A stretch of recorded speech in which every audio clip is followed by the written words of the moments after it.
There are no defined claims like in the mines. There are no bosses. Everyone is allowed to move freely. Whoever sees a stone first has become its owner. But if two miners find one at the same time, there will be trouble. For each piece of jade taken out of here, there is tax to be paid. Every now and then, some lucky guy finds imperial jade in this dump. One piece can be worth up to $40,000 or $50,000, enough to buy a claim in a bigger mine. This is the way many Laopans or bosses were born. But for most of these people here, what they find is just enough to survive. What lures them to the garbage dump is actually the sheer gamble involved.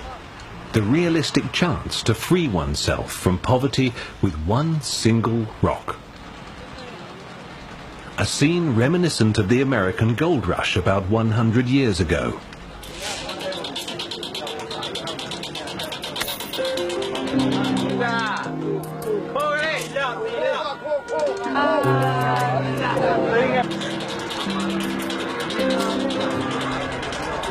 And like in the old mining towns of the Wild West, in Jadeland, gambling is one of the preferred leisure activities.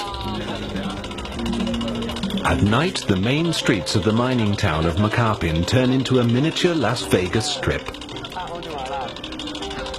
The workers from the mines are all here trying to multiply the small earnings they manage to make in the mines. You can see the dreams written on their faces, the hopes of striking it rich. They may be poor, but they're also infected with the urge to gamble, the virus of the jade business.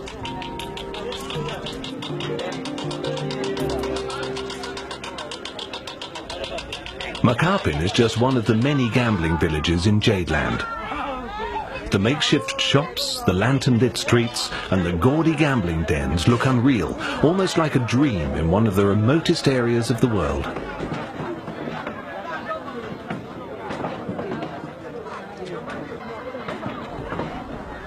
After the jade rush is over, this place might just become another ghost town.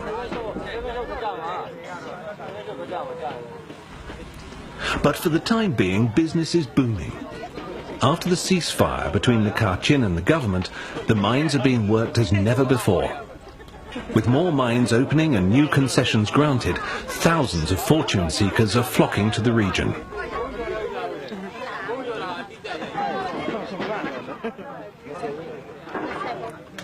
Some of them come here only in search of a livelihood.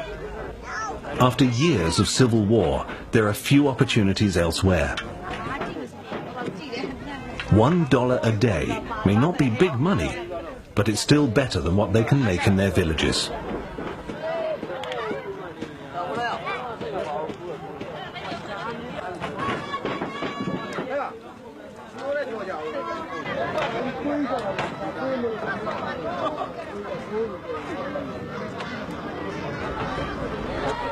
The dealer on the gambling table symbolizes the very heart of the jade business. As he covers the dice, no one, including himself, knows which number will come up under the lid. The chances of winning or losing may not be equal, but at least there is a chance. In the mines, most of these workers are losers. But if they bet on the right number, the right symbol, they might be winners for a change. It is this mystery that keeps the game going. It is the same kind of ambiguity that drives the jade business. Starting from the miner to the trader, no one in a long chain of trade actually knows what secrets lie hidden in the stone boulders they deal with.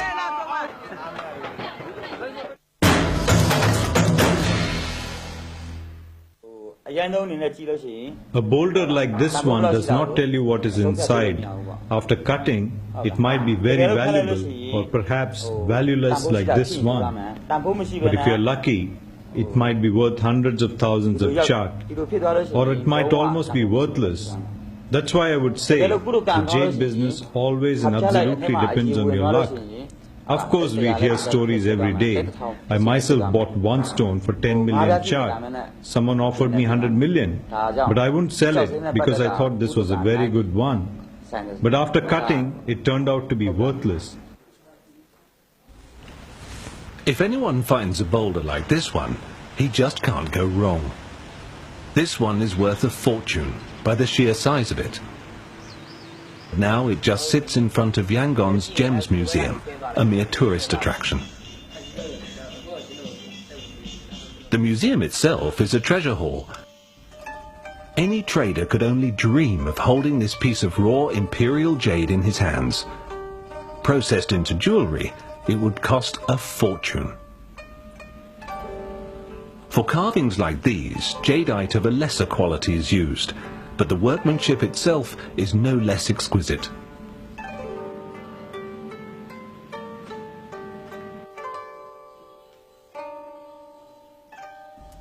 While translucent green is the most sought after, jadeite comes also in a variety of different colours and qualities. Second-grade jadeite is called commercial jade, and the lowest quality, utility jade. The most important difference between all these varieties is in the chemicals that give them their distinct colours. The best quality jade is semi-transparent. Also the clarity, the absence of inclusions is important for the price.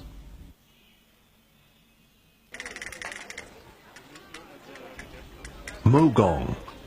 This town used to be an important jade trading centre after the Chinese had established a regular route from the mines to Beijing. Nowadays, most businesses have moved away to bigger cities like Mandalay. But in the small workshops like these, jade is still being processed.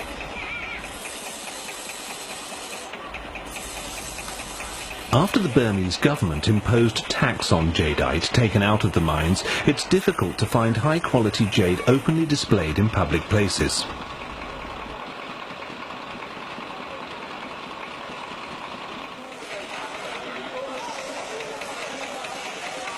Good quality jadeite is often traded behind closed doors, where it gets prepared for a secret journey, bypassing everyone who's eager to share in the enormous profits involved.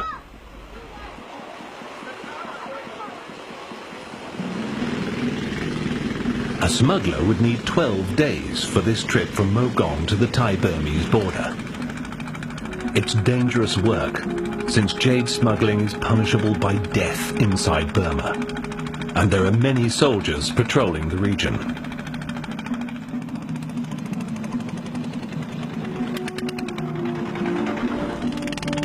A former smuggler, Su Tin as we may call him, has travelled this route many times and knows all the tricks, but he's not involved in this business anymore.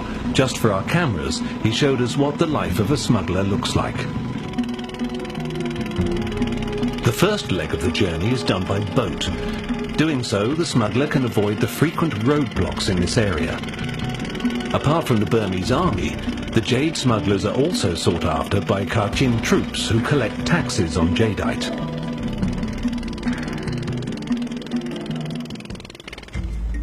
At a secret meeting point, Su Tin switches from the boat to an elephant.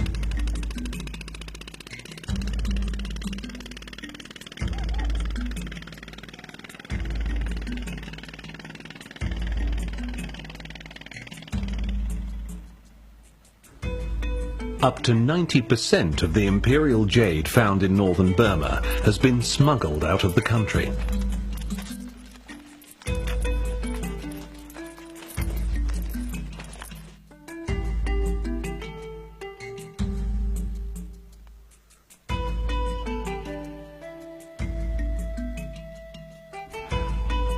The most established route used to be the one to Mae Sai on the border between Burma and northern Thailand.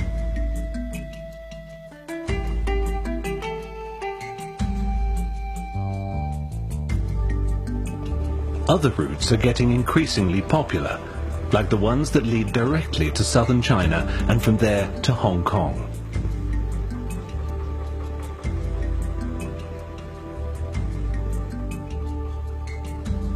With the elephant, Su Tin can considerably shorten the journey, because it's the only animal that can carry him through this kind of terrain. Here he doesn't have to worry much about meeting soldiers of any kind.